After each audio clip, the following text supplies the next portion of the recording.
to our Culver Redevelopment Commission work session today, November 13th. I think we'll start out just to make sure we've got a quorum, so I'll turn to our secretary. Or acting secretary. Am I an acting secretary? All right. Our former secretary. I know I'm not, so it's turning this way forward. Mr. Siler. Here. Jones is here, Mr. Oosterbaan. This is the forum, I think Ricciardi is Monroe will not be able to attend because of previous engagement. So this is a work session for us. There's a couple basically so I'll just kind of quickly let you know the Redevelopment Commission, 5 members that are appointed annually by the town council, and our job is to assist carrying out their work here in the town of Culver. So the advantage is you kind of are stuck with us, but not for much longer if we don't do well. Members can change. This is how our report card hands out. So the economic development goals are set by our comprehensive plan for the town, which was recently updated at the 4 in 2025. The redevelopment implementation of some of those goals, and starting with revitalizing our Main Street organization. We've been looking basically do that and help us do that. And that project was led by our town manager, the Ricciardi College. Yeah, I'm going to stand up just because that's Italians can't speak at the same time with one hand in my pocket, so I can go too much. Over the course of 2 years now that I've been town manager, one of the things that was a reoccurring thing was downtown development. We've had many iterations of community-based organizations that have attempted and a lot of times have hit roadblocks, have not been able to stay organized. And that's not saying they're failures, it was just an amount of resource. So it came to me after the comprehensive plan that in order to accomplish a strategic mission, we need to be able to understand our resources, target, and start developing through an action plan. The comprehensive plan does a great job of listing priorities, also identifies areas of opportunity, and it also has action plans. What we need help doing, I would suggest, is connecting that action plan to actual projects on the ground, bringing an objective eye to the community to allow us to see where there are opportunities we haven't been able to notice because we've been immersed in the environment for so long. Also help us understand what our resources are, help us understand how to best target those resources towards specific goals that will result. I think for me, it's a threefold. I always like the number 3 triangles are strong. Number 1, I want to see new businesses coming to town. Number 2, I want to see support for the existing businesses that are downtown. Number 3, I want to help shape in terms of marketing identity, wayfinding an identity to the town that gets out there that's comprehensive, but also cohesive, singular, if you will. I would suggest that one of the things I've noticed over the years is that we're sort of a town in an identity crisis right now. I think we've made transformations over the last 15 years. They've happened rapidly. I think COVID also accelerated some of it. And I want to know what our market really is right now and what our identity is and what we can, for lack of better terms, attach our card to drive this. So in order to do that, I put out an RFP. We received 4 responses, 3 formally came back, 4 were in contact with me, 3 submitted. And we're going to start off with downtown and retail strategies. Texas, Sarah's coming up to talk to us. We're starting off with, I would like to think, one of the stronger proposals that we saw. I'd like it for you guys to hear it. I'd like to hear from the community. So Sarah, without I want to introduce you. All right, I guess I did, and I'll let you take it from there. You did a great introduction. I don't know. Appreciate that. So I'm Sarah Beth Stewart. I'm Vice President of Community Partnerships with Retail Strategies. And we have a downtown strategies division. So I'm here representing the company and really excited to be here in person. COVID really did change a lot of things for so many different avenues. And one of those was didn't get to travel as much. And so whenever I get invited, I'm like, yes, I will be there. I want to see your community. I want to be a part of it. So I got to have dinner at the boathouse, Lake House. There it is. I knew I was going to butcher that. And had a really nice little dinner there and got to see the town a little bit afterwards as well. So I am going to kick off the presentation. Bring it back here so I can see everything. So a little bit about retail strategies. We were actually born out of commercial real estate firms. So our sister company does major mixed use development, property management, tenant representation, everything when it comes to retail commercial real estate. And we were actually trying to build a pretty unique Home Depot prototype in a very rural community in Alabama. We walked in the mayor's office and said, hey, can you pull us some information? We're trying to do this really small Home Depot store in your community. We also want to talk about incentives. And the mayor pulled out some dusty, outdated data. And that was kind of like our aha moment that there's a missing link between commercial real estate and municipalities. There's so much that goes into retail and commercial real estate, and municipalities just are not super focused on that. And traditionally, retail just followed rooftops. And that dynamic really, really changed in the last 10 years, more specifically in the last 5 years. Then through the years, we would talk, listen to our clients and they say, hey, thanks for our Starbucks. We love that. But what do we do about our downtown? Downtowns are so complex. There's so many different ins and outs. It's a local, and there's issues and there's hurdles and there's just things that you have to go through to really understand what can we do next. So we actually hired one of our clients. Jen Gregory was, I'm probably getting ahead of myself, but Jen Gregory was the head of economic development in Starkville, Mississippi, and she was really in charge of revitalizing Starkville. She actually worked in DC for a nonprofit doing downtown revitalizations across the country. So we turned to her and said, hey, we want to start this downtown strategies division. What does that look like? So we formed Downtown Strategies. So this is just a small sheet of what Retail Strategies does. We are heavily invested in real estate, working with property owners. We're a big member of Main Street America. We speak at their conferences quite often. When I talk about downtowns can be very complex and trying to figure out what to do next. We all know what we want in our downtown. We want a place to gather. We want these historical buildings. We want storefronts that are completely filled with stores that you can pop in and out of, and a good mix of retail storefronts.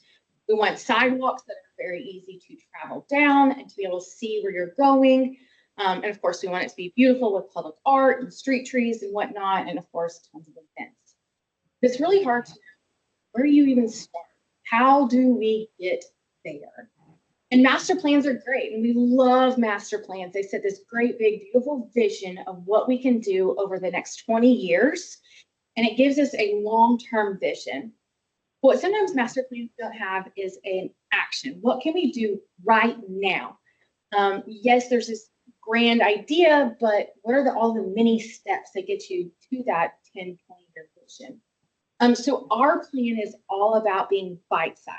It is a 5-year action strategy, but most importantly, we follow it up with implementation. The last thing we want this to be is a plan to sit on the shelf.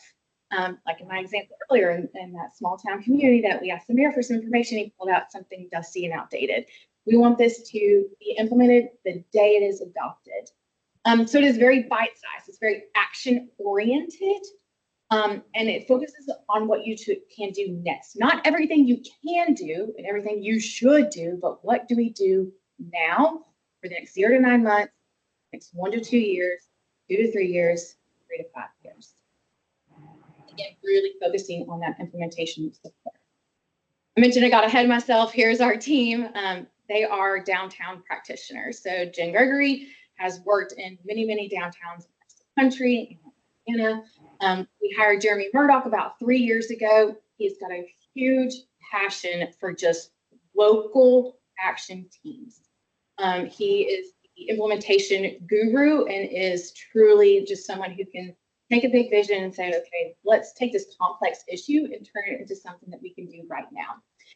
We're backed by Laura Marinos, who is the backbone of our company. She's been with our company the longest running. I think she's going on 14 years. we would probably fall apart if it wasn't for Laura. She does everything from project management, working directly with our clients, and managing timelines and schedules. She's also backed by Taylor Turner, who does a lot with our small business support. So a little bit about our process. First, we're going to really discover who you are as a community, who has the opportunity to engage with your downtown. We're then going to put together that strategic action plan, but most importantly, focusing on that implementation phase. So the discovery period is a lot about understanding where you have been. So we're going to review code and ordinances. We're going to review your 2040 plan. We're going to be looking at any other plans that's ever been created. We just want to look through, see what's been accomplished, see where those pitfalls are. What were the things that you guys just running into? What were those roadblocks? We're also going to use our in-house market analysis. I'm going to get into that. I've got some cool data points I can show you. But we're also going to do our strategic visioning workshop, where we're going to have a lot of engagement with the community, business owners, other stakeholders in the region. Which I got ahead of myself again. So that strategic visioning workshop, we're going to be meeting with business owners to see, hey, what's a hurdle you have of operating a business in the downtown? Property owners, there's some frustrations you have with working with the city or trying to backfill your vacancy or whatever property you might have. Meeting with residents to see, what would you go downtown for? What do you want to see? What would bring you here? First, leaders to see, what do we want to be when we grow up? And then any other individual who has a vested interest in the downtown. I know there's two different downtowns, so we're really trying to bridge that gap. So working with both sides to see what that can look like. That in-market visit also consists of a core team input session, as well as a walking tour of the downtowns. We want to physically see those buildings. We want to put our eyes to the property, our boots to the ground, figure out, okay, if this is a property owner that is wanting to do something with their property, let's go do a tour. Let's walk in and out of it. See if they have a grease trap. Let's see what the range might be. What does the parking look like? So we really want to work with them to figure out what these assets can.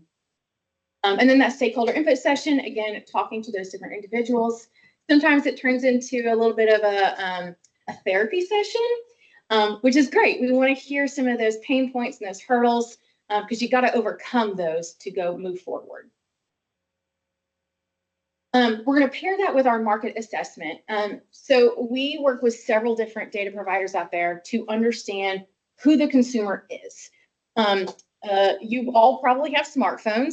It is tracking where you are coming and going from. Sorry to say that. It is Big Brother. It's very creepy, but you can turn that feature off. We can talk about that later, about how to turn the location services off.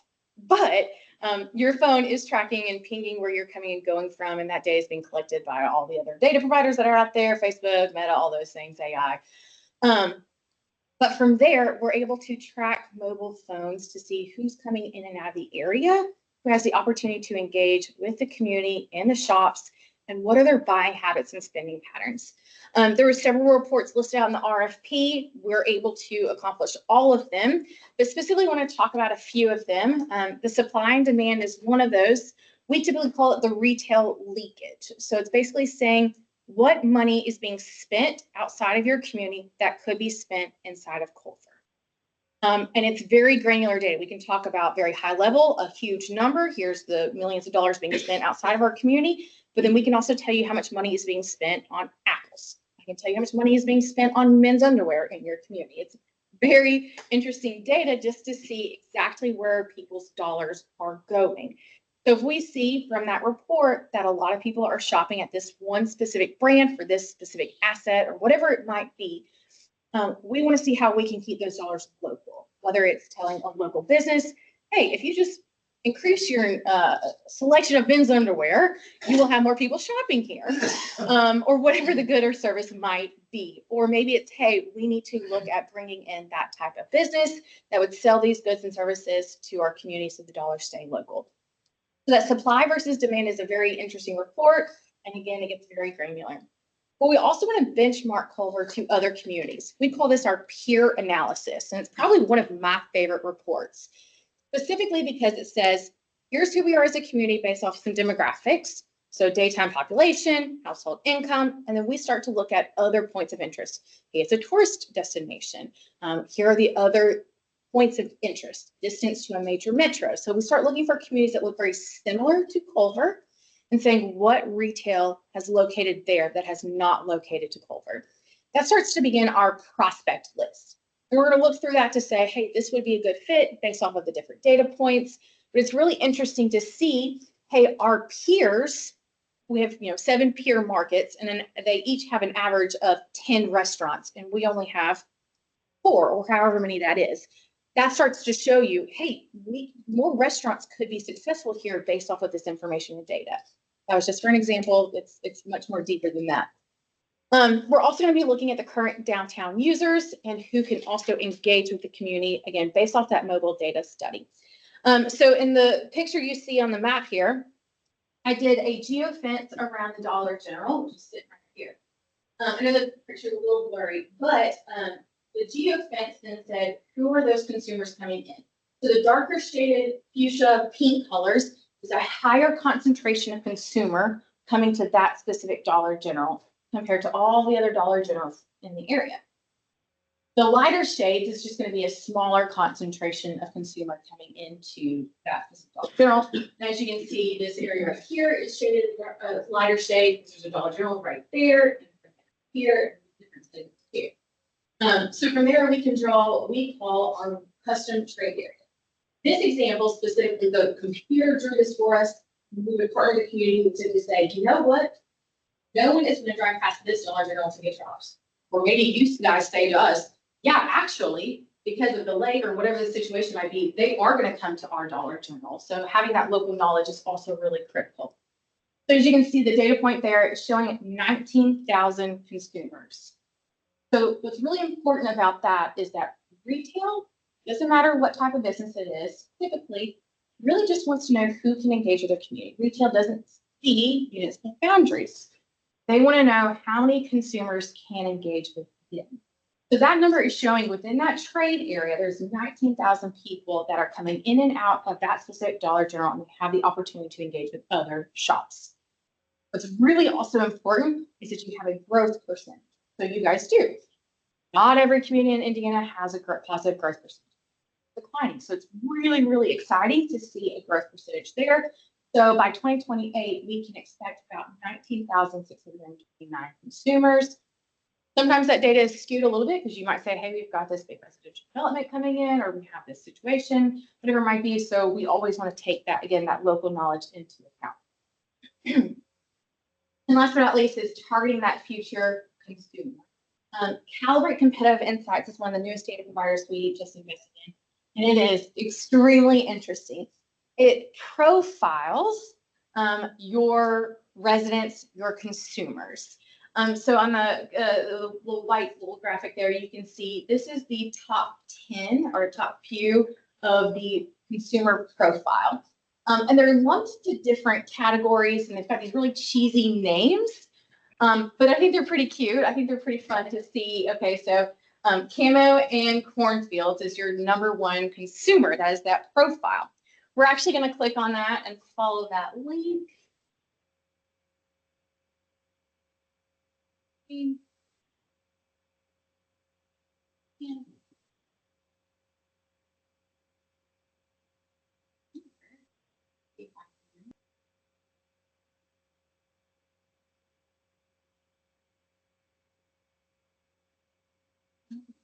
Share. Oh man. Well, if you can click on the link and it'll actually talk about that specific consumer. It'll also tell us what are the type of businesses they visit. It tells us what type of brands they like to shop at. It tells us the top influencers. So the top influencer is Morgan Wallen for this specific category. It'll tell us the top restaurant brands. Steak and Shake was the #1. Buffalo Wild Wings. Talks about the apparel brands that person typically shops at. So this just really helps us to uncover what are we willing to spend our money on in the community, and that helps us understand what the potential is.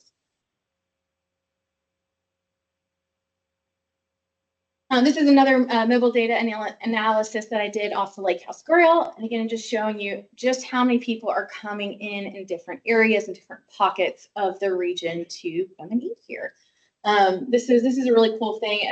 It'll If you zoom out even further, you'll see different pockets across the country when they come. So now that I've been here and have eaten there, there will be a little dot off of Birmingham, Alabama. So putting that on the map there as well. So this market analysis is then paired with our strategic action plan. So again, we're going to review everything you guys have already done, and then we're going to put together that action plan. It's going to be looking at policy and administration, design elements, tourism and promotion, and then economic vitality. These 4 focus areas follows that Main Street program, which is a really strong national organization. We like to take it an even deeper dive.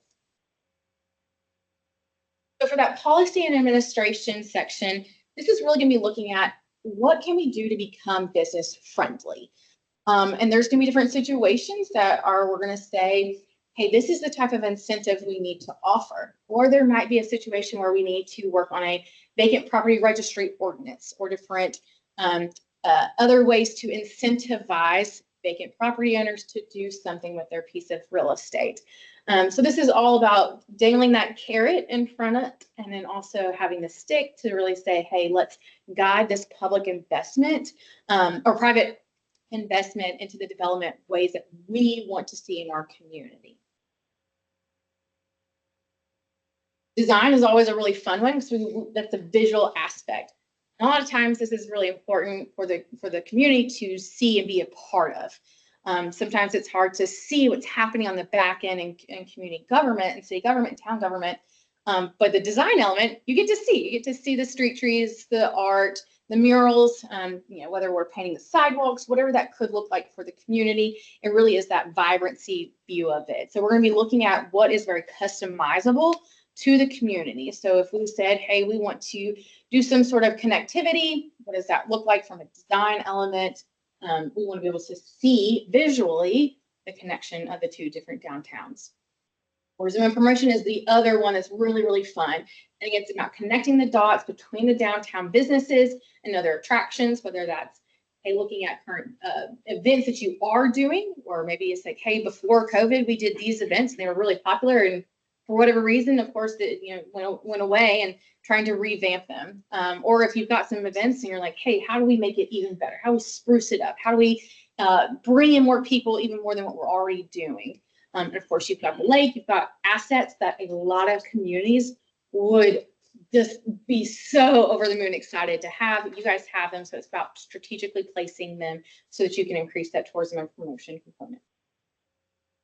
And then the economic vitality. This is one is a little bit more challenging at times because it's not as visual immediately. It does take time to get that private sector to really see that investment, see that the city is making these efforts in the downtown. And we want to figure out, how do we activate these storefronts, or how do we bring in different businesses that really, what the data shows us, that we can sustain. So this could be anything from a business recruitment packet, looking at lease assistant programs, a white box program. We see that a lot with communities of saying, okay, we've got this property, the property owner's willing to do something, let's help them get this ready for business recruitment. Each of those sections, at the very end of that section, is our implementation matrix. So as you can see, it's broken down, and this is the plan is much more robust. So each of these different sections is very detailed on what needs to do to be able to accomplish these goals. But at the end, it has a summary of like, okay, here's this strategy, here is the timeline, here is the level of investment, and here's who is going to be targeting, who's going to be in charge of it, our implementation partner. So there might be some things that, hey, the city needs to do X, Y, Z, but a downtown organization can do X or A, or whatever that might be. Or, hey, we're going to engage the local stakeholder group, and they are going to be in charge of these things. We also break it down for what can happen right now. As you can see here, $0 are allocated to that. It takes no money to get this one action item started, and we can do it right now. And then we see things that, hey, this is the year 1, and it's got $2 on it. So it's going to be a little bit more of an investment. We need to plan for that. So that's why we have this structured this way, so that when we see these 3-5 year projects, we know it's going to take time and investment. We know it's going to be It's not going to happen overnight. So we want to budget for it. We want to plan accordingly so that when the time is right, whether the city or the downtown revitalization group has the funds available to do that project. As I mentioned in the beginning, the last thing we want to do is for that plan to sit on the shelf. We're very big on implementation. Pretty much every service line that my company has is implementation focused. So we want to see that swarm of activity pretty quickly. So our timeline, usually we wrap up our plan process about 9 months. And then we have 3 months right then and there for support. We kickstart that immediately. So what does that implementation support look like? Sometimes it's templates and training for different city leaders and other groups. Sometimes it's just providing examples of what could things look like. Sometimes it's connecting to different partners. And do a branding strategy or a wayfinding strategy. What does that look like? Do you have someone who can print signs out? What does that project look like? We also have plenty of partners that we work with across the country that we can also connect with, and you would get discounts through our partnership. We're there to help with troubleshooting. So if you're running into whatever hurdle it is, we're there to be your partner to say, okay, we've seen this before. We know how this circus goes. Here's how to overcome it. And then we're going to be there to facilitate local action. And this goes into more depth about each different phase of implementation. So that training templates could look like, what does a template program or a incentive program look like? Can you provide examples? What does the state statute show? Yes, ma'am. Yeah, absolutely. This is my first time here. Yeah. Yeah.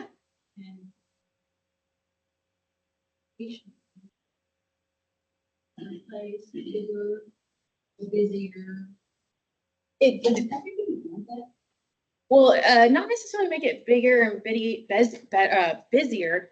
It's more about accomplishing the goals that have been set out from the master plan.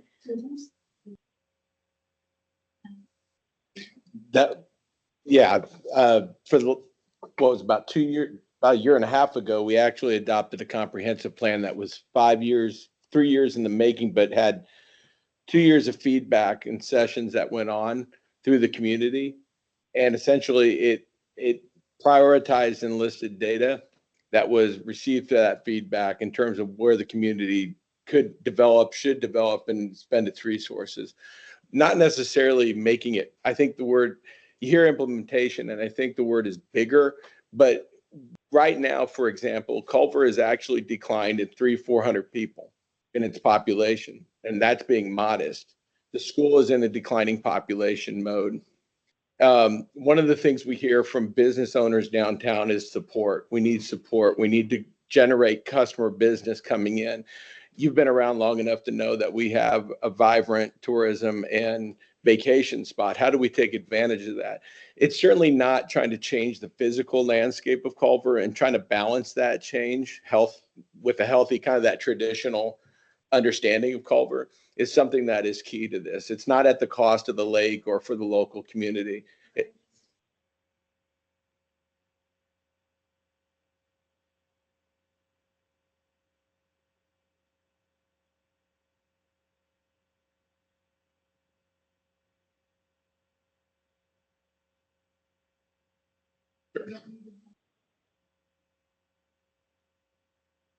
No, I don't think that's what it was being suggested, but I appreciate that. Yeah, thank you. Yeah, completely valid point. Yeah, the last thing we want to do is to hinder your community.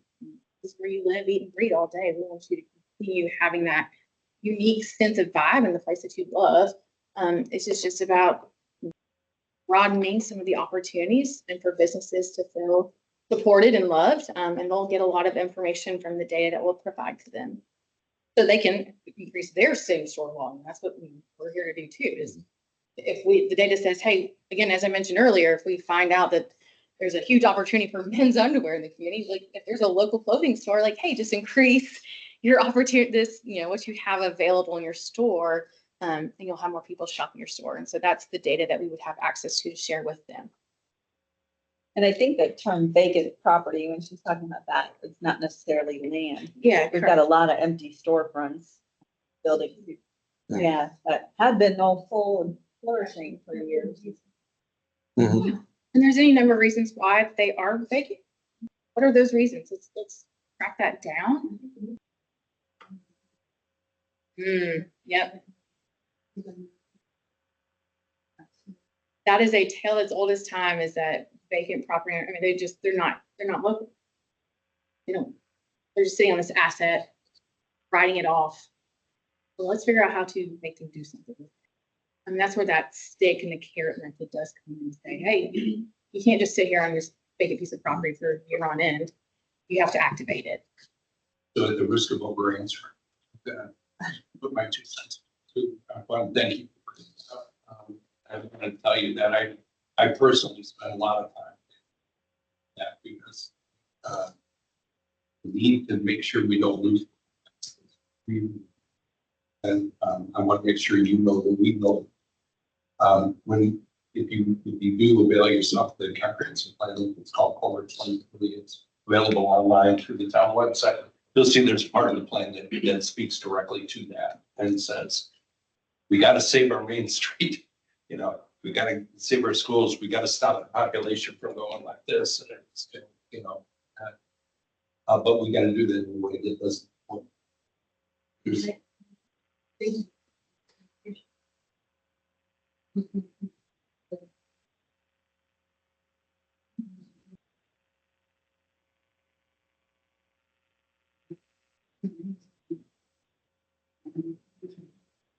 Yeah, well, there's going to be change no matter what. I mean, we can't keep Culver exactly the way it is today. And so the outside ports are going to change. The idea is for us to kind of control that change. And we're not going to get it back here. I promise you. You know, if you're helping us watch it, you know, we'll be able to make some adjustments. You know. And I think, sorry, John, but to the point, I think that's why having an outside objective professional guidance is helpful for us, is to be able, they've seen it in numerous communities. As long as we stress what we're looking at, we want to develop that economy, but we want to be respectful for the very thing that makes Culver, quality of place. I think having that combination and making sure we front load that in our relationship with the firm is important. So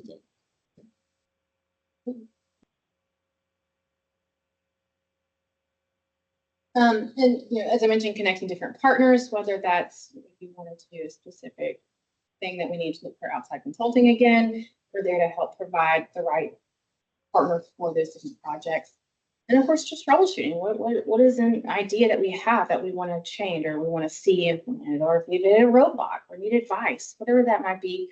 We're truly here as an unbiased third party to say, hey, this is what we've seen. This is our experience. This is what we think.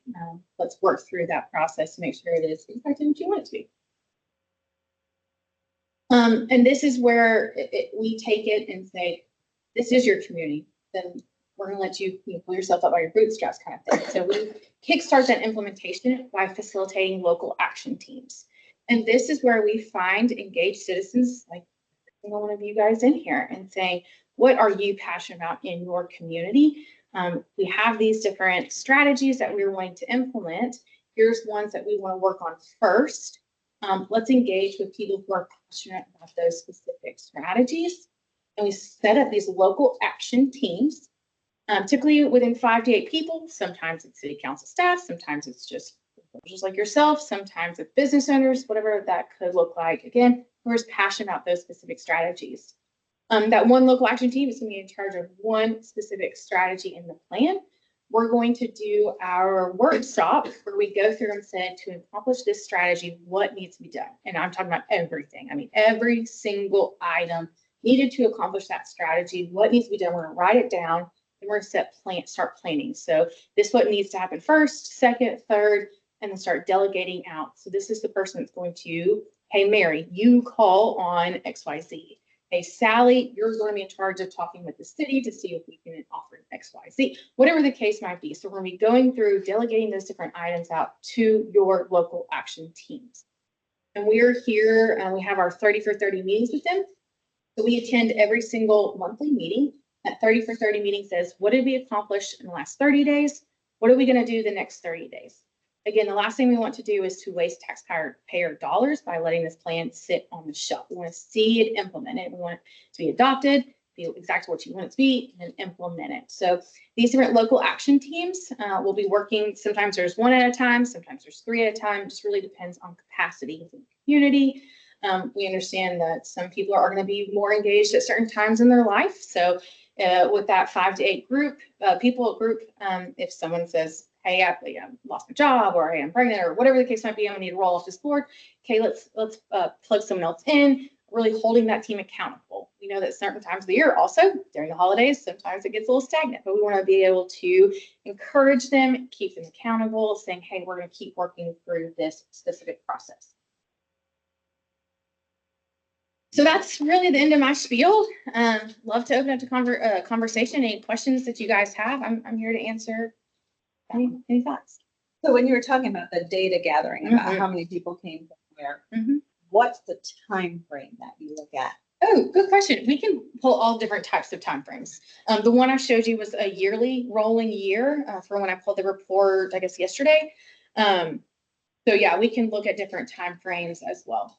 I think everyone in this room knows October to March in Culver is very different than April to September with how many people are using the restaurants and things, and could those businesses stay based on exactly just the summer crowds versus absolutely. One of the examples I showed was actually Tahoe City, which is a community right outside of Lake Tahoe. So they are in that same situation where they're seasonal. It's a very small community, and they're trying to figure out, how do we feed off of this? We don't really have all of the assets, but we do have some. How can we bring community over? Staying around for most of the year. Yeah, we work with tons of communities that have those situations.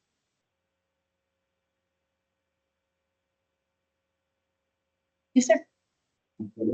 Profiles on what businesses. Yeah.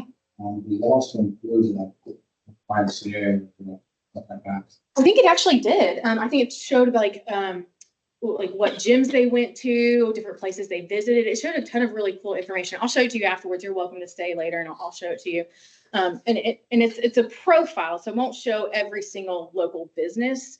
It's going to just truly show, hey, this is nationally, this is what we see for these consumers based off of their cell phone data that they, what stores do they visit, what brands are they Googling, what ads are they engaging with on social media, that type of thing.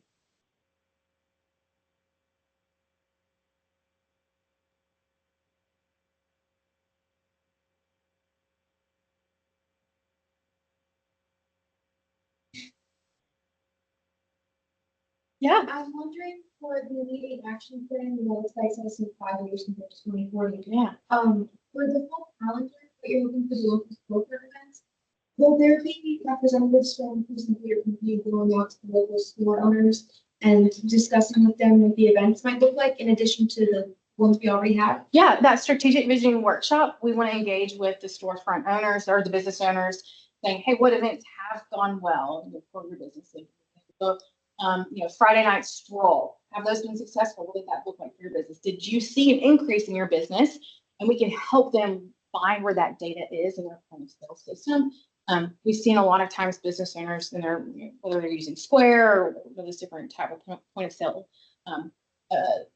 things, terms off my mind, but they're not using all the features that come with it, that they can really track their consumer and track when do they do their best, when is their best time of day or day of the week. So we'll work with them to figure out what that could look like. Good question.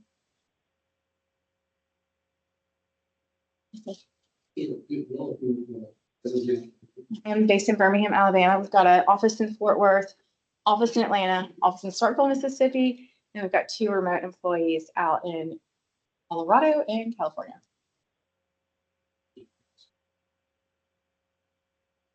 Small towns are unique and fun. They're interesting. There's 19,000 cities across the country. So, when we actually got connected through Cobblestone Hotel, which is a group that we work with a lot in a lot of small rural communities, that's truly who we work with more often than not, is small rural communities, because they need the most help. Bloomington is great, and we do work with Bloomington and Minneapolis and some of those other communities, but they don't need as much help sometimes as some of the smaller communities that are just kind of stuck in a rut or just trying to figure out what do they want to do next. More passionate about helping small rural communities find that kind of stuff. Yes, ma'am.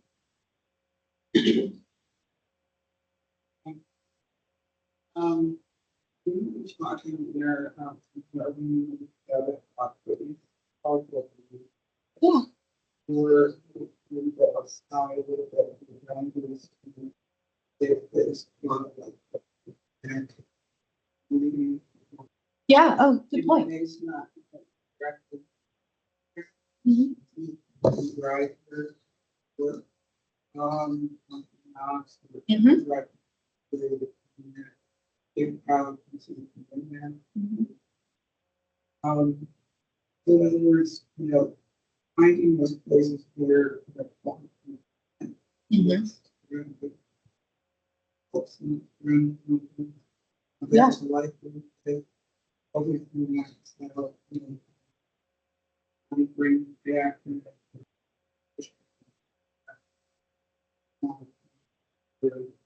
Getting documents.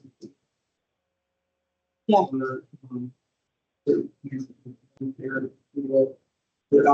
Yeah. Yeah. So, in other words, we consider. Actually, yeah. So in some of our data analysis, we'll see where do people live. So that Dollar General example I gave. So you saw a huge, trade area that was coming into that Dollar General. We can also show where are known home locations and known work locations. And so it shows another heat map. It shows like different dots that can like be bigger when there's a higher concentration and whatnot. And so we're able to see, okay, there's a lot of people coming into Culver during the day, or maybe they're leaving during the, whatever that case might be. We want to see where they might come and go to. And then we can say, okay, there is a service being missed, or there is something that's missing from the region, and this could help support it.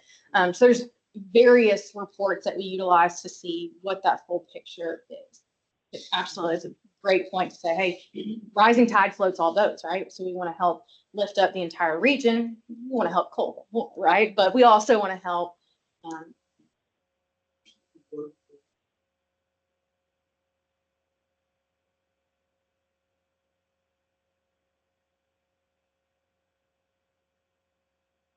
Where do they go and where they're going?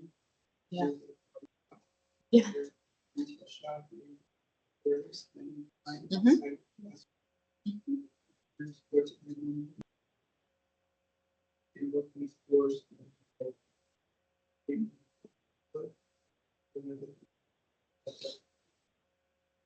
My sister's a teacher, and she always wants to go where those students are not on their time off.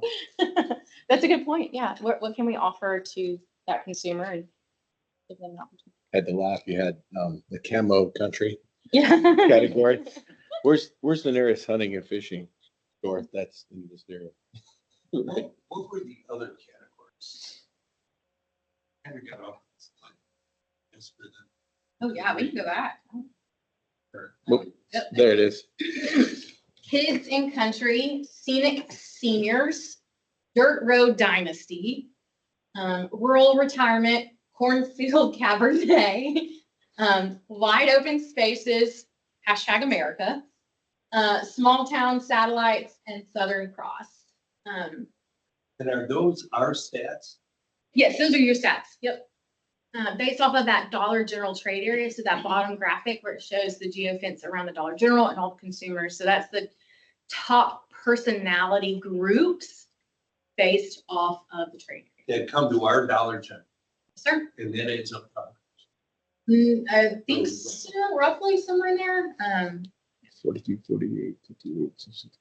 How does this factor in with like online, like the Instacart? Yep, it's gonna take into account that too. Yeah, absolutely.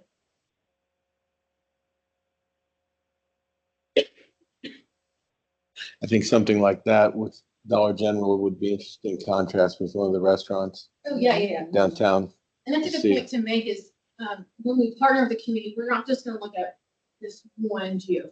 We're really gonna try to understand, sometimes a person may not be a Dollar General shopper. That's okay. Maybe they are a different type of shopper. So what does that look like? So we'll study different points of interest.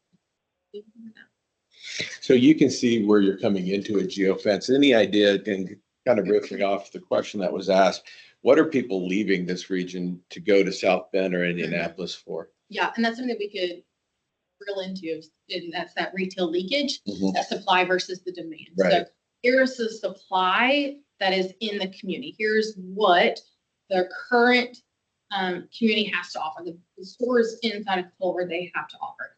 And the community, the residents, consumers, their demand is different.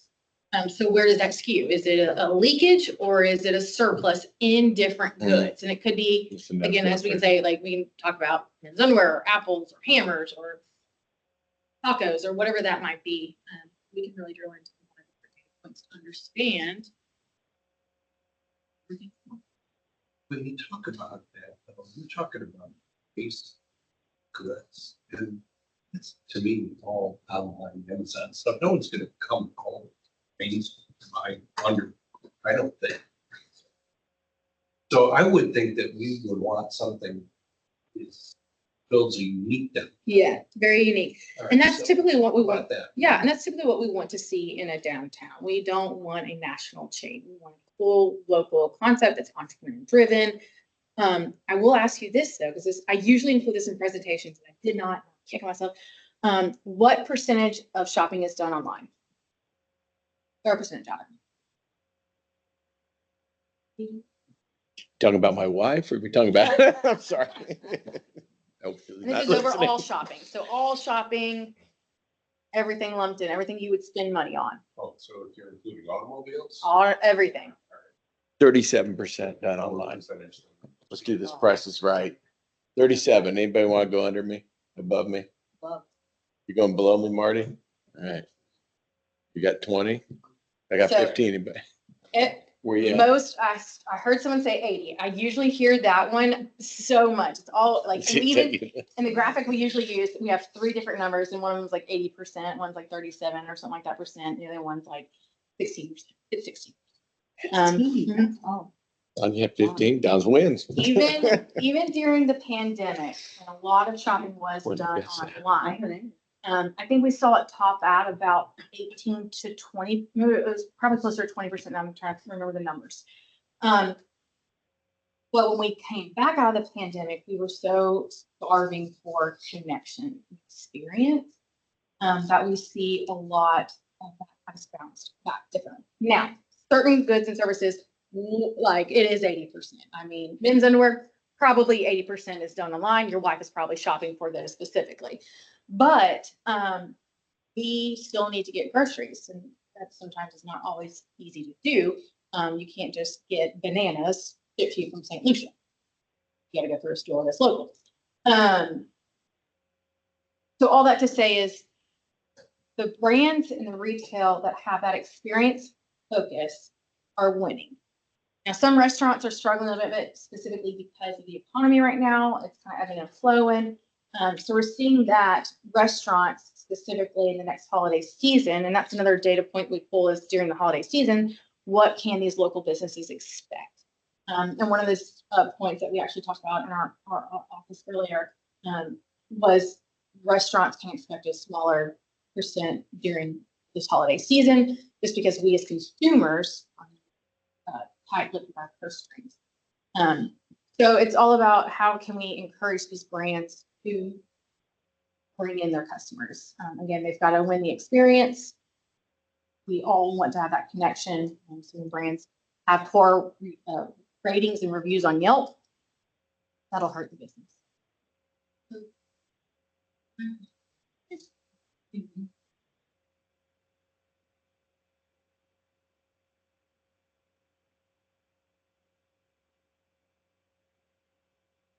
But I didn't miss. And people. And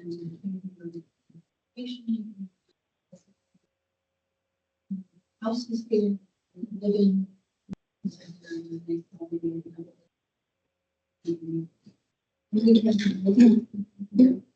That happy.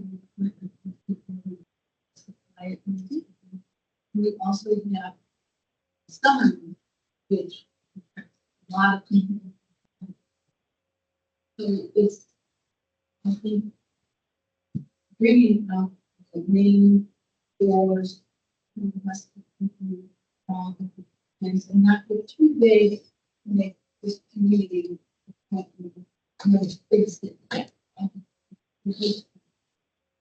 don't think it'll grow like that.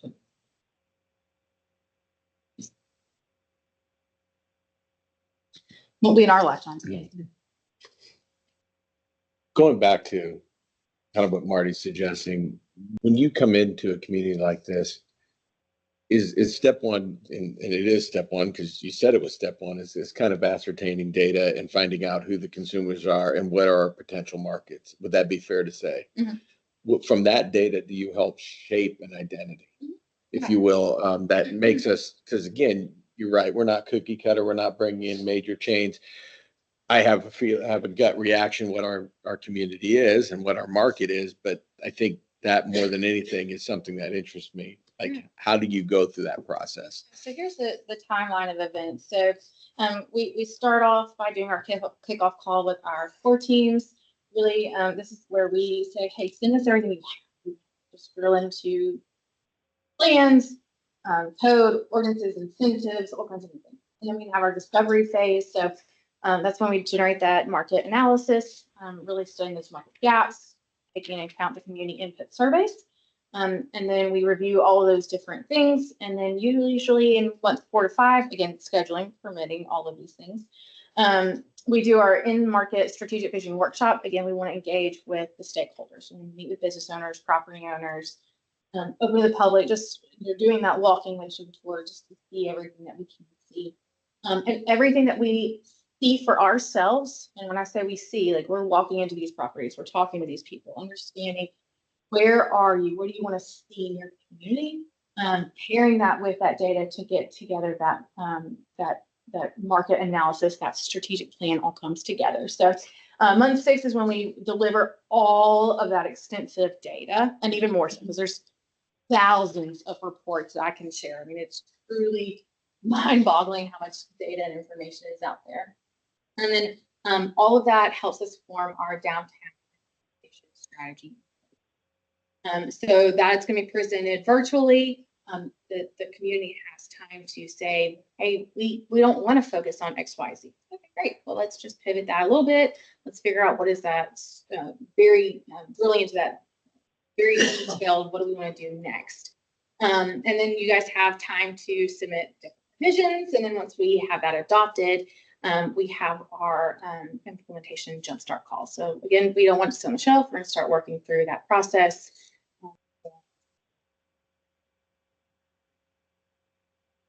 A lot of times that data, sometimes that data also helps us prove to us what we know to be true. So there's any number of things that you might say, hey, Sarah, this is who we are as a community. You know that as you live here. Let's see what the data shows us, and let's prove that to ourselves so that we can then say, what does that look like for that consumer? And sometimes there's surprises. Huh. I'm curious about your experience. Look was raised beyond the world, but we can still got property owners and tenants and stuff for properties that we seem to have some property owners who are content to do that. Unless you're going to be exactly how do you crack that? Is the hardest nut to crack. Doesn't matter what commercial real estate asset it is, or even, I mean, whatever asset it is, property owners are pretty much the #1 hurdle we have to overcome. Most of the time they have an inflated version of what their property is worth. Some of them are not local. They don't care. They don't live here. Maybe they've inherited the property. Maybe they bought a portfolio and they're just sitting on it. There's any number of things that happen. It is a frustration of every community in the entire country, probably in the world, honestly. That's why we offer that incentive package. So there is a carrot. There's also that stick method. So your property cannot go however many months vacant, or we're going to enforce some sort of penalty. Some communities love that. Some communities are a little weary of it. Again, that's why we really try to understand what you guys have already done, where you are, how many properties you're talking about. Can we work with the property owner? So it's a very, it's a tough nut to kind of wiggle free to see, okay, what is that best solution for your community? So that's why we spend a lot of time studying what you already have done, where you've been, really understanding those dynamics. We actually have a community, Madison, Florida. I think their population in Madison is 8,000, so not huge. And they have a lot of antique shops. And then there's some that are just using it for storage. So they're saying my store is activated, so activated storefront. There's stuff there, but it's not something that you can go and shop. They're truly using it as storage. And there's several of them in that. That was one of those communities that we said, hey, we think you need to enforce the policy. And they were a little weary of it. And they're like, hey, these are our neighbors. Some of them are. And so that can be a hard conversation to have. But then they start to see, hey, this has been going on. They're not incentivized. They're not wanting to do it. Maybe we do need to look into it. So we'll work with leadership to figure out what is that best path. Can you help with ordinance changes and things like that? Or is it just recommendations? Yeah. I mean, it's going to be recommendations, and then we say, hey, if this local action team wants to be in charge of this, and here's the path that needs to go forward to get that. We can also provide examples. What does the state statute say you can do? Do a lot of research that way. Could you go back? What is a psychographic? Oh, that is that is those consumer profiles where we talked about those different categories. So KLIs calibrate. I'm gonna blank on that. But Calibrate does the ones that we talked about that had the hashtags and those different profiles. Esri or ESRI is another big provider out there, and they have their psychographic analysis. So we'll probably pull both just to kind of compare. We just invested in Calibrate fairly recently, and we've been really interested to see those profiles, again, because they take into account social media visits. So the ads that you're engaging with on your social media, Facebook, when we send you an ad and you're like, hey, that looks interesting, you click on it, it's being tracked. And so we're able to kind of figure out different things. That's interesting. So that's essentially a fancy way of saying you're targeting demographic, you're creating categories Yes. for demographics. Yes, it is a profile. Yeah, basically. I don't know if y'all are familiar with Ron White, comedian. Yeah. He said profiling is raw. Every time I think about that bit, every time I say profile. But yeah, sorry. So you have been in town for a while, right? So this an unfair question. Yes. So you saw the two areas that we're trying to knit together. Any thoughts? It's a visual element, I think, in a lot of ways. One of the examples, which it's not going to be a great example, specifically. Lena, Wisconsin, so population about 500. Here they had a huge lack of apathy. They did have a good bit of good retail, restaurants, and bars, but the community just didn't really care about the community. So, no, it's just downtown, it's run down, it's not cohesive. And one of, I think their downtown organization has already said, hey, we want to do some sort of string lights to help connect the town, visually connecting these areas. So this is a smaller example because they're just connecting this one street, this one little strip. So there's different strategies to figure out what is the best way to connect the two. In this way, the string lights really did add value. So now when someone comes into the community, they say, hey, the downtown doesn't stop at this specific block. It does continue on. You can see that visual example. We've done different painting of the streets that help you direct traffic, or whether it's banners. There's all different types of visual elements that we really want to say, hey, come over here.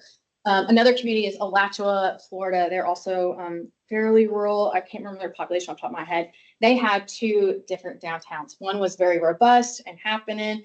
They did a ton of events, and they blocked off half the downtown. Well, they used like fire trucks and different things of that nature to block off one half of the downtown. So they're trying to, corral the people. So they're trying to make sure everyone's safe. It's a great thing to do. But when people drive by, this one half of the downtown is completely cut off. And then also sometimes they saw the fire trucks like, oh, something's going wrong in the downtown. We need to leave. Without realizing, hey, this is actually an event. We've just blocked the street off. So one of the examples we did for them is instead of blocking off with fire trucks, what if you blocked it off with actual bollards that could come in and out different events? And so then you could still see into that next phase of the downtown, but it also kept, the street control and whatnot. So I'm spitballing because there's all kinds of different examples that we can come up with, and it's going to be very It's unique to who you guys are. Basically design. Put it together. I think, design. Yeah. I think one of the, whoops, sorry, go ahead. I was gonna say, I think there is a disconnection that we've all pointed to, and we've began modest efforts with banners and streetscape moving that way. One of the things that I think would be a challenge is our two business areas are separated by residential in a lot of ways.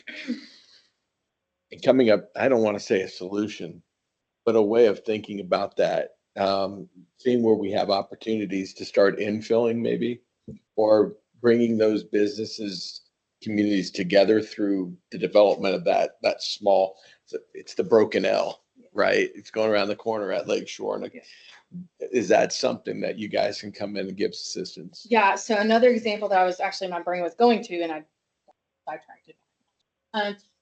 Starkville, Mississippi, again, very different community.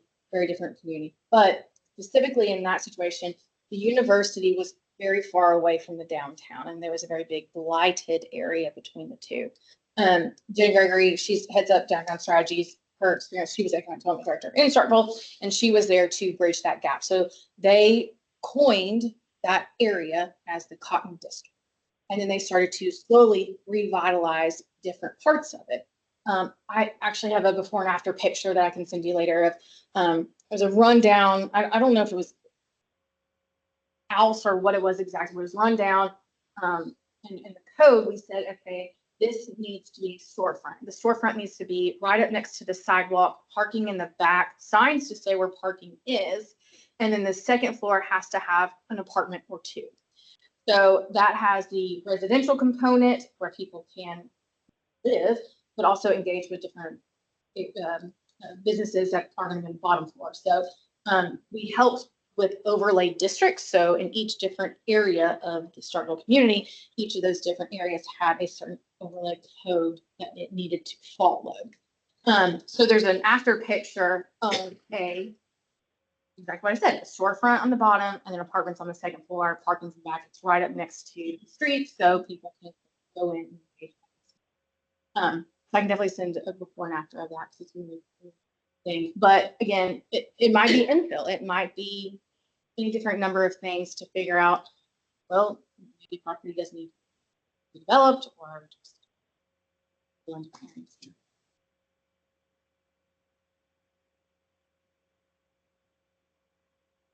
Any more questions? Yes. Sensitive. And maintenance.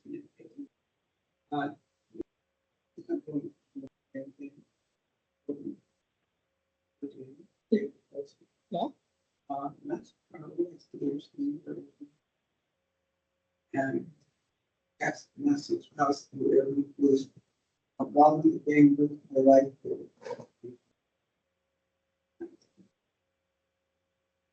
I'm supposed to look.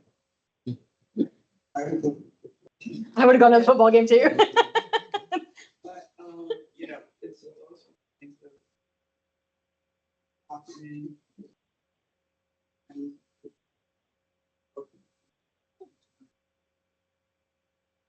Yeah. That was human education. Saying that. Yeah. we need to do things. Yeah, I don't know if this is there, it's not.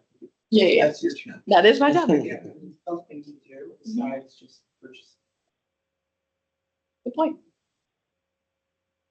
That's that tourism and promotion part of it too, so looking at what that could be, whether it's pop-ups, it's a game day pop-up, so brands see if they'll come in for Saturdays or a weekend or whatever the case. There's Mr. Gibbs, I'm sorry. I thought you were finished. Oh, please. Go. No, I'm sorry. Mr. Gibbs, we haven't heard of your comments this year. This is a lot of numbers. Got a budget.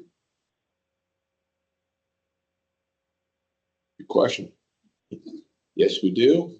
Where it goes and how far is right now, honestly. We're trying to get the numbers together with redevelopment. The other is organizing an economic development organization. Getting that going. Having the small wins up front and then tapering into it, building the momentum. I think that, to be honest with you, I think we need to be able to put some results on the table. And to attract that, it has to come straight up. I think that we initially fund this and drive it with some redevelopment money. That's not my decision. But I think it has to be part of the town's initiative to get it going and get it beginning, but it has to be weaned off the town. It has to become private. It has to be a choice of investment into Culver. And we need to be able to demonstrate that we're worth being invested in. So initially, I think in that first year, no, 100%. So I'm going to propose tomorrow to the town council, spending time for the DRC, and have 250,000 or something. Billion. As those are top end numbers that we will put in a bucket and see what we will spend. Sarah Beth wants $44,000, but put the plan together. 12,000. Yeah, that's okay. 12,000 in year two, 12,000 in year three for that hold our hands. The way I see this is there's a need to have a vision that we all share with that. This is what we do with Main Street. And we need somebody to put something in front of us. Data based that says this is what we can do.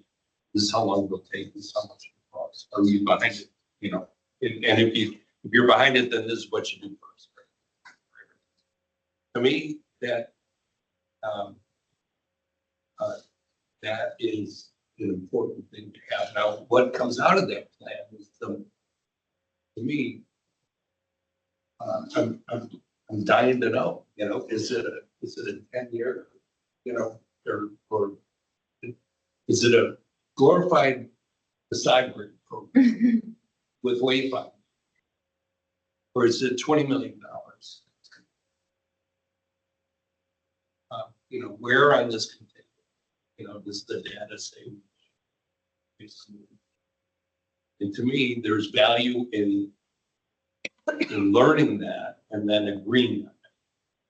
And then having somebody help us start moving down the road. And then if it is a $20 million investment, measurable, you know, 5-10 years, then you say, okay, well, we need a project. We need a project manager, you know, on staff to revitalize our Main Street. The CRC can supply or support that if it's project specific. And then I would expect, Kevin, you would come and say, yeah, you know, to pull this project off, this is what we, you know, the infrastructure we have. The CRC could help us. But it's all kind of sequential. I think, first of all, we kind of put a stake in the ground. We all got to shoot at it. And you know, our retailers, our constituency that doesn't want change, right? Or people that would rather see us build a Y, right? And all the other things. We have the parks and stuff like that. We'll come together and say, okay, this is what we're going to do. And I know we need help doing it. I know we can't do it, so it's gotta be somebody's job to help us figure that out. So that's what we're doing, is we're seeing if Sarah Beth is the first step. I think, I couldn't agree with Marty more, but when you read the comprehensive plan, there are two things that resonate with me. And you'll see them each page that you turn at different guises. Number one, Culver's greatest assets is its quality of place. And that's the lake, and it's a small rural community, a sanctuary-like environment for whether you're a lake crowd, academy crowd, or just grew up here on a farm. This place is not a town, it's a sanctuary, and that makes a quality of place that cannot be damaged, but it has to be leveraged, if you will, excuse the term, to redefine and capture a market that's existing because of that quality of place. And that's the tourism and the weekend visitor and the academy parent that's staying more often, more frequently and longer. And we have not leveraged that yet. We haven't reinvented we don't have services for, I like services too. I'm not saying it's just a woman thing, but I appreciate a good massage on a day, but we need more robust services that we need to shape that, and we need that help and guidance in doing it.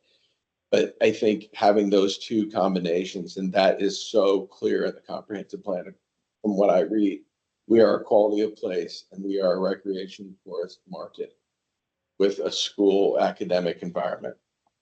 Now, how do you put that peanut butter cup together? That's what I want to know, right? We know the ingredients are there.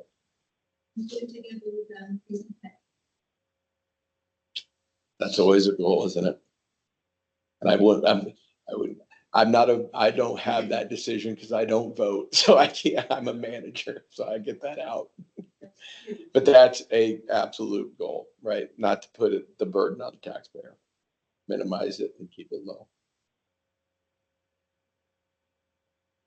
That was a very interesting presentation, and I think it's something we need to pursue.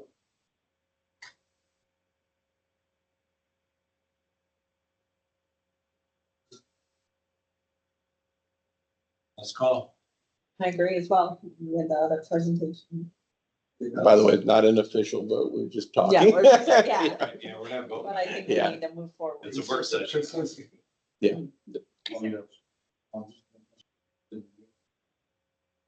have like a town that has like a regional. You ever just geofence like where the employee center is so that you can really work with.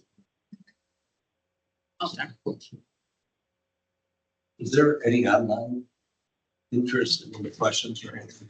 Yeah, is there anybody out there that has a question? I apologize that. Yeah, hi, this is Tim Walsh. Is the presentation going to be available like tomorrow or the next couple of days to see online?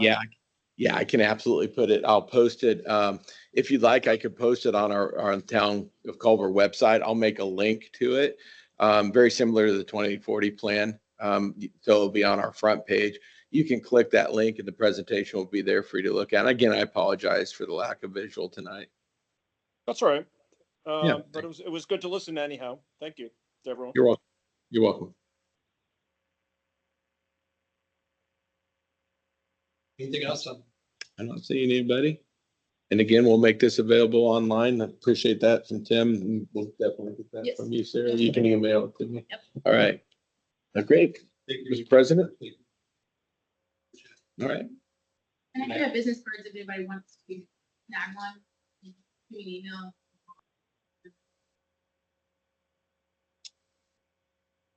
That still concludes discussion. You don't need to vote to adjourn. Take care. No, we don't need No. to. It's just a work session. Yeah. All right. Just work session.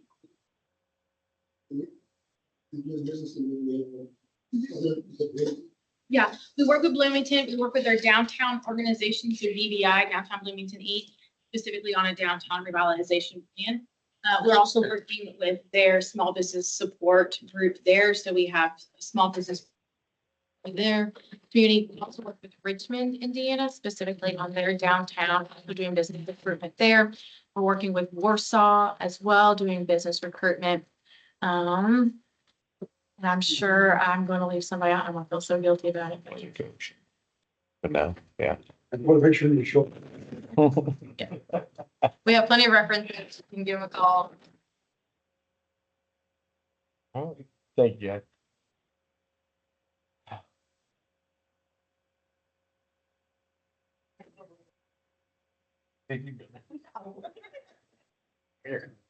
Love that. You work with like the Indiana Towns, you work with the Main Street organizations? Yeah, so the Main Street group in downtown Bloomington, their Yeah. Main Street accredited program, yeah. We're very familiar. We actually speak at their next conference. Right, I heard you mention that. Yeah. It's interesting, when you go off Kirkland now, all the houses are commercial. Mm-hmm. You talk about Yeah, potential of building yeah, pretty little storefronts Yeah. and houses. Yeah. You ever heard? yeah, right here, actually.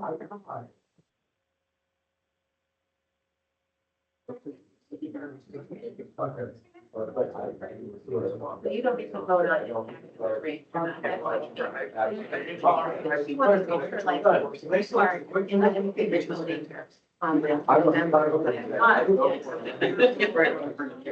No, I just, I'm just clarifying. You do question, yeah. Just. So if I, he can, whether or not. For the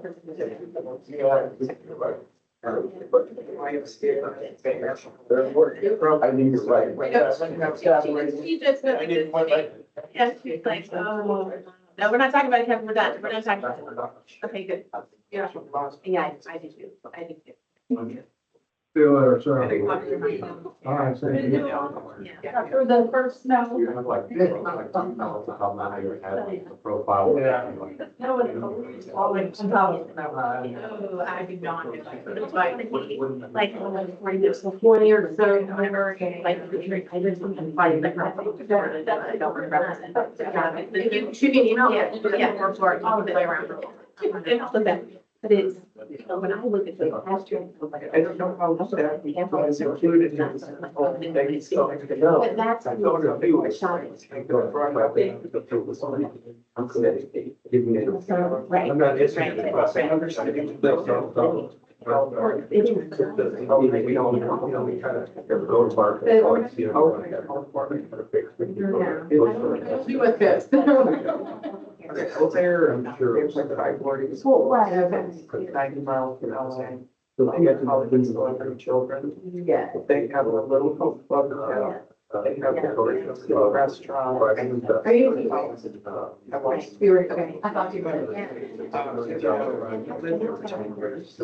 A lot of people just live there, go running around, and the restaurants, little shops. It's a great city to look at. It's, it's not really easy, that's all.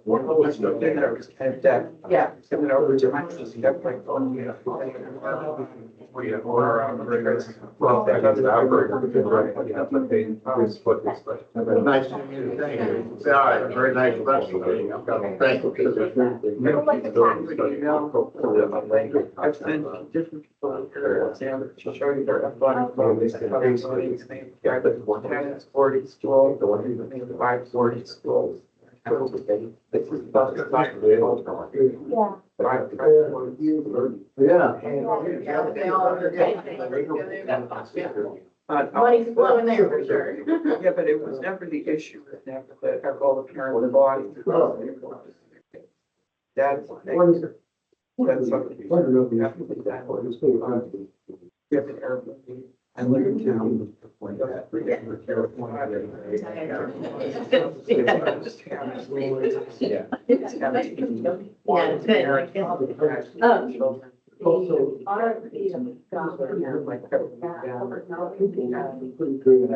Then it gets involved. You're right on the beginning. Yeah. Right. Yeah. This project, That's why I thought that.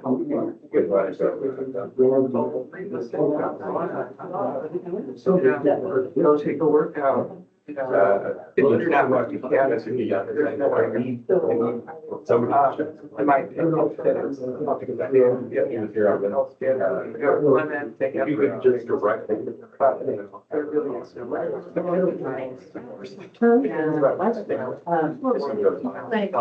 Which is huge. Yeah. Thank you. What services? Yeah. Yeah. That's very. So it's very. Yeah, they, well, they're looking to go very far. They're the big. They're more than one level.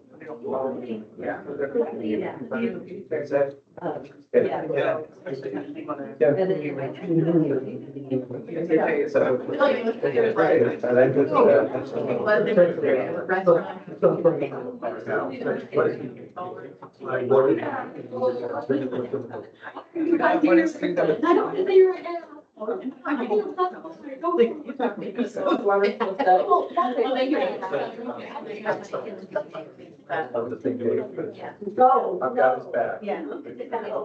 I know that.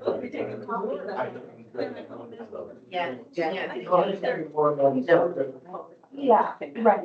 Like, Mom said, it's more important. She's got this.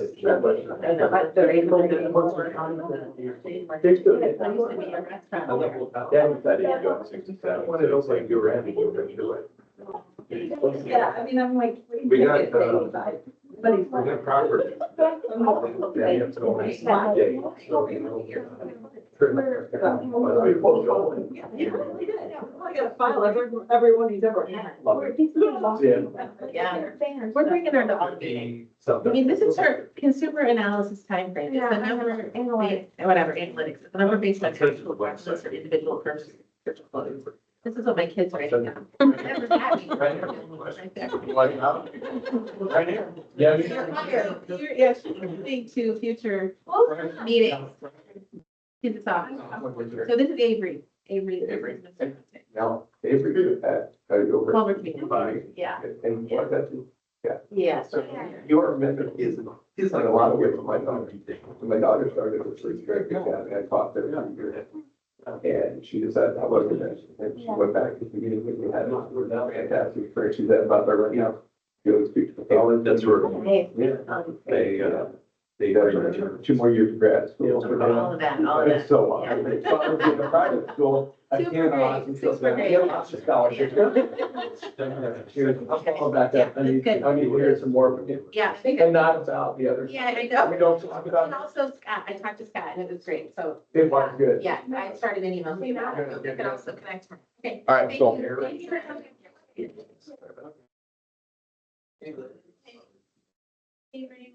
Avery and I have met before. Marty Oosterbaan here. Break down basically. Segment of one old traditional town, U8 is the new one that needs a whole street to be planned and done, right? Yep. Because the 100%. stores next to it are, Yep. and they're ready to tear down and sell, they're empty. That gas station sitting there is the worst use of real estate I've ever seen. Holy You're like, wait a second, this is on the corner of Main and Main, like, Oh what are my we doing here? God, Yeah. what? Right, and it will make you turn, the reality of it. This is-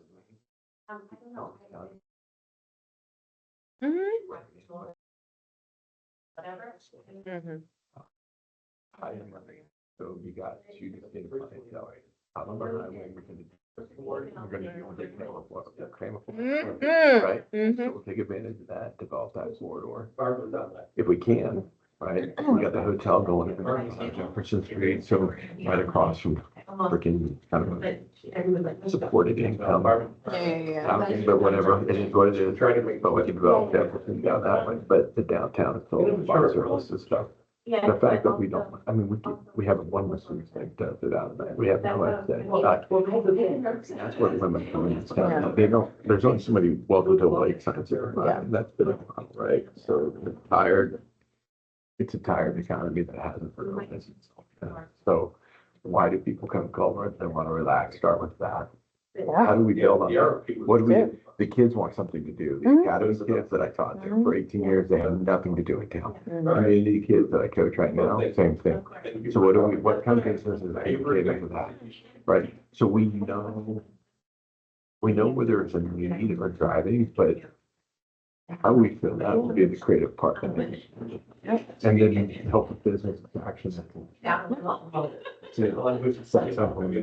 Easy peasy. So in a former life, I did your job, but I did it in a different way. Okay. So I was an archaeologist by training and an ancient language specialist, but I worked starting in 92.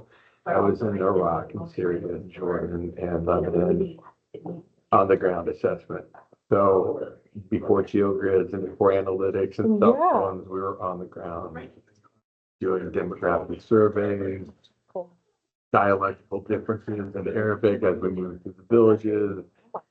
Like logistics around where the bridges, where the infrastructure, it That's so cool. wasn't James Bond, but it was basically, it was kind of like, guy with taking really fancy notes. So when you're doing that breakdown, like, oh my God. So I had to almost start laughing because those hashtags, Oh my gosh. we had them. Yeah. But they were You know, exactly. probably weren't politically. Yeah. Camel jockey. Yes. Yes. The Bedouin is out in Yes. the middle of nowhere. Yes. Right, yeah, that's great. That's Anyway, so funny. I Yeah. love it. anyway, So what is the next step? next step. With Marty. And we'll talk and then clearing anything major, I'll get back to you and put it in front of redevelopment. approval. It Y'all's- sounded like, it sounded pretty good tonight. When's y'all's next redevelopment commission meeting? Next week, what is it? I thought it was in draft. I think Yeah, next yeah, week. yeah. Okay. Well, then it have to go to council for approval at all, or just through It's them? redevelopment, hours, it's paid for you. So keeping up with that. I know, I know.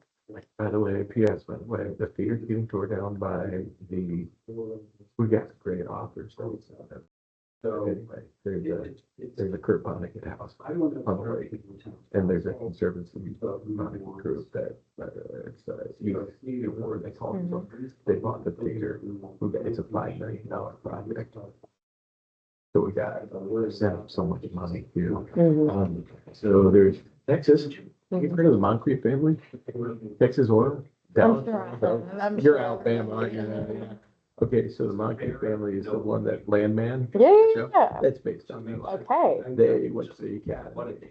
Michelle, that a lot of money coming into town, approached me. I don't know where the hell she's been, but apparently they're running illegal gambling outside of Fort Worth. But anyway, Well yeah. right. Good for them. They're all in on the Twitter, so, Very and cool. I want to try to get a park project. That whole, where you ate tonight, that's a classic, like, almost like an Edwardian park feel to it, where there's no people. Do that streetscape just like Lake House did a good job with the brick. I want this, so we brought in Indiana Preservation landmarks that came in and they're like, tear the theater down, whatever is historical is gone, and said, don't even try to blend it, just worry about the streetscape, don't try to make it look history. Oh, wow. Yeah, because it's crap. So we're gonna do a brick, I hopefully do a brick facade on the front. And Oh, nice. I don't want to extend that whole line. And I'd even get rid of that, I'd leave that on the street there to create Lake Shore with one continuous line. Yeah. So That'd be really cool. it would be all right, but we gotta get, We gotta get there. we're That's okay. gotta do a lot of other. There's a lot of other things you gotta do first, yeah. plumbing. Yep. It's always- Infrastructure is always a problem. Yep, always. Anyway, all right, you gotta drive. I do. So, can I put together a contract for you guys and send over in the next few days? Just for you guys to have on hand? Hold on a minute, Okay. Marty.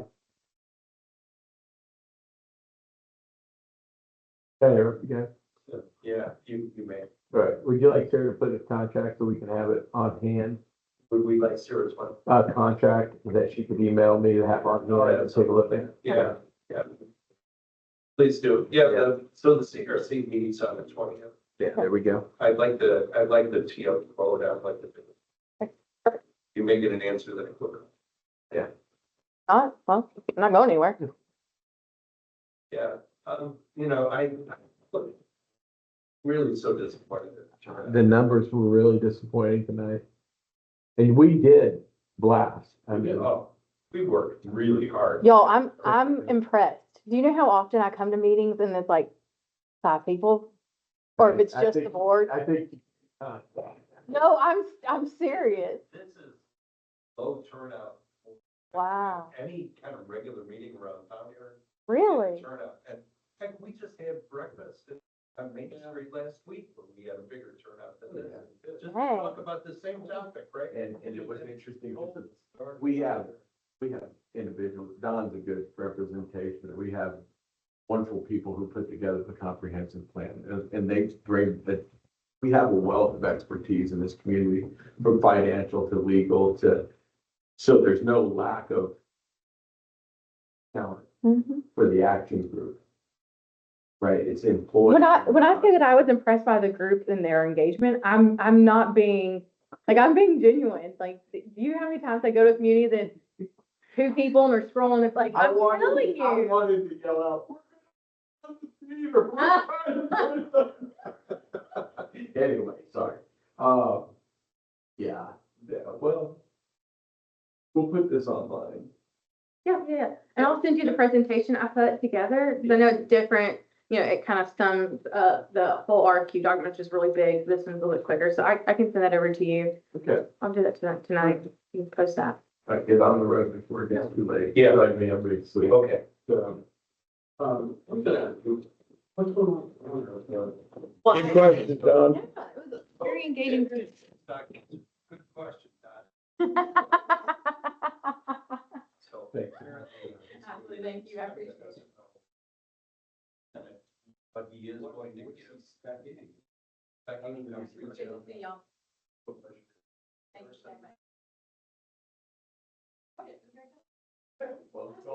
You'll be spending minutes sometime. Thank you. Safe travels. I understand, and Kevin's gonna correct me where I'm wrong, but he is going to offer a discounted lease to the right entrepreneur that has yet to be identified. Wow. I just want to try to, I don't care, but I want a big problem. I'll take a bakery. The landlord was not greedy? Yeah. Chris, big guy, I think we work with that. Who are you feeling? Chris Reed. So he, his son and daughter, yeah.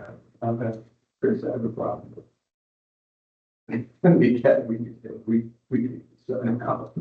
Oh, Yeah, Re-kick, did they kick the kids? Yeah. Yeah. Sure. well, you know, that's the worst thing you would do. Whatever you want to, it, I think. Mike as well. Mike Joyce's son? Yeah. So anyway, spread there tonight, but. Not Chris, turn out like. And then pushing. Yeah, the RFP hit the hot buttons very cheap. Yeah, yeah. She didn't write the RFP. No, she didn't. And the thing is, they're gonna bring it. She's got stronger people behind her. She I- clearly. Yeah, because having not seen any of the, I was saying, there was a picture and Yeah, right, they each had a new place and they, Yeah, the RFP it does not read that. No. And I'm glad you said that, Marty, because this presentation goes online and it's one thing. But, we got it takes advantage of the comprehensive. And the people right there are real. yeah, so somebody in this firm gets us. Yeah. It was. She's a good, she was going to make. run person. She was, well, Okay. and the thing is, I don't want to spend a lot of time. Who we are, I'm interested, I'm more interested in what kind of markets we're bringing in and what kind of markets are leaving. The one thing that.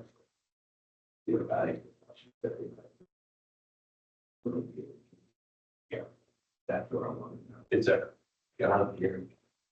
It's so. People are leaving. Sales down, they're leaving town. They're down. Some stay, but not a lot. There's time for. Oh, yeah. That's what I'm, yep. Because nothing else matters. But anyway. oh, good. Well, we'll probably hire the 20, yes. We're gonna hire. No, we'll hire. I think so. And we're just gonna have. You're still okay with that? Yeah, we just gotta hold them to it. I mean, we're not gonna accept that cookie cutter. No. I think they understand. Means structure point. There are people. A little bit more 50. That's kind of. Yeah. But. I don't know, yeah. I reread that, Marty, after you said that, was close thinking. But I reread it, and went, shit. Marty's right. It is a long clock. I thought it was. Son of a bitch. Right, yeah. If we don't have to. It's, it's affordable. Number one, I mean, it's the support. Live, it's absolutely, if they can go out and do business traction, that's what I mean. Yeah. That's what we need. That's another talk, great. It's your, come on, you're already, Marty, it's like poker. You're already, If we get- 44. If we get to that point. Right, good, though. That's like for. Bloomington, I could think. I did do my own. I reached out to Bloomington. The project that they're working on, because Bloomington got like 5 of these guys coming in, they divide. Conquer. So, Chris Hart, who is the Yeah, that's what I'm- developer guy. Yeah. I had lunch with him today, and the guy that she put up there, Jeremy, I think his name is, Yeah. on the team, Yeah, he said the guy wants something. He's amazing. okay, good. He works with them in another town. Like this, he says you can't believe the treasure. Yeah, so they got an agreement on the dirt. Yeah, so I was telling that, I thought, sorry, 375. That's solid. I got thinking, that's not bad. That's a lot there. Yeah. I talked to Redmond, he's gonna reach out, talk to his people. And he's got down at his firm on his side. So there's this something maybe. So I talked to Gibson just now as he was leaving, and I said, what rate of return our investor is gonna need, because he's a genius at this. So I know from Yeah. the investment committee I served on with him, and he's willing to take a look at it. If you want that for former data, I sent it to you. It's draft, and Jessica. I just refer to it as the intelligence.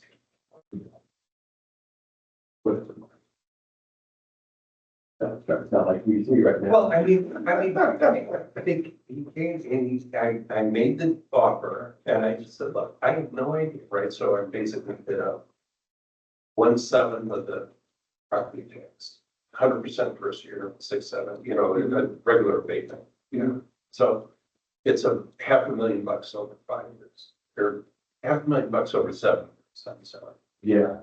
and CRC gets 300, so it's 800,000 with property taxes. So we're 7 years, we keep 3, we give them 5. And that takes the returns for the investors up to, from 8% first year to 12. Right, and in year 5 takes return to 15%. Now, that doesn't include the land, right? The land isn't in that number, so the return is gonna go down, but mild. so, yeah, maybe you have a point or something like that. And to me, hey, 15% return, and that's solid, right? And year after year after year. Hey, yeah, Better better market. Yeah, right. Shit. But he makes a good point to say people with the money to do this kind of thing, they're already getting returns like that, and there are other, because they're not putting it in mutual funds, right? They've got these deals and these deals, and they're making. People are gonna invest in. And that's why when I turned to Settlemire and said, I need help. That's what he was doing there. They're not, they ain't giving the plan. I need that. Right. I need him to be okay. I need him to say, this is something the academy needs. Because people over there aren't gonna care. Right, to give us access, right? But once we got access, we're dealing with people that are either gonna say, I want to support Culver. So even though I can get 20% over here, I'll take 12 That's right. and help them get a hotel. Because I know that's gonna bring in lacrosse tournaments and people in hockey Right. and that service. Or they're gonna say, no, screw you guys, I can get 20 Yeah. you gotta give me 20, Yeah, right? You know, and in which case we're gonna have to, I think we go to more, because he gets $500,000 in 7 years, in 8 years. Right? $500,000. By the way, I still got to pick up the check. Yeah. But anyway, keep going. Yeah, so they get $500,000 in 8 years over 7 years. So say, I want 100,000 lump sum for the land. But then you got it. I don't think they got it, right? I mean, I just, Yeah. I think, you know what? Let's find out. Yeah. Let's knock on the freaking door. If we're about ready to generate 400,000 over 7 years, we'll do the math. That's 50 grand in their pocket a year change, Yeah, 56. yeah, right, Right. right. It's a 2-year payback. Okay, so you can't give me 100,000. Give me 50, give me 75. Let's make a deal. Wait, what do you want in on this? You know what the answer is gonna be from the bastards up there. Why, Charlie Brown, do you run at the football? I love it. But we gotta ask, right? And I'll love going up there. And by the way, can you tell Ginny Munroe that I'm gonna go up there to the next meeting and ask for that so she can go on publicly during the. Huh?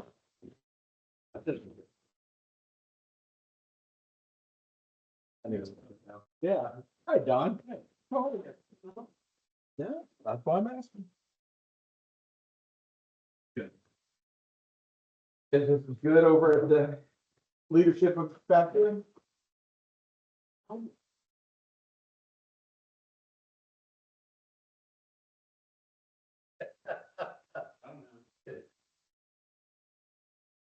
Damn it. Keep you. Coming up. There we go. Whoa. Let me do this again. All right.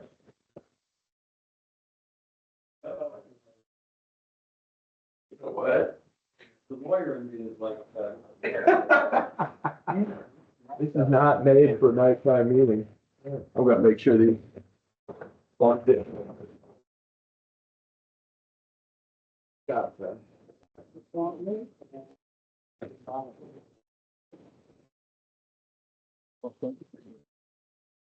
Appreciate it.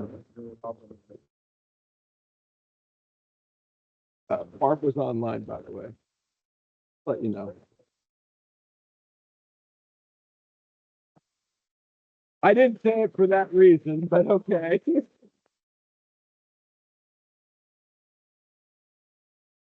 Oh. But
get the camera to work.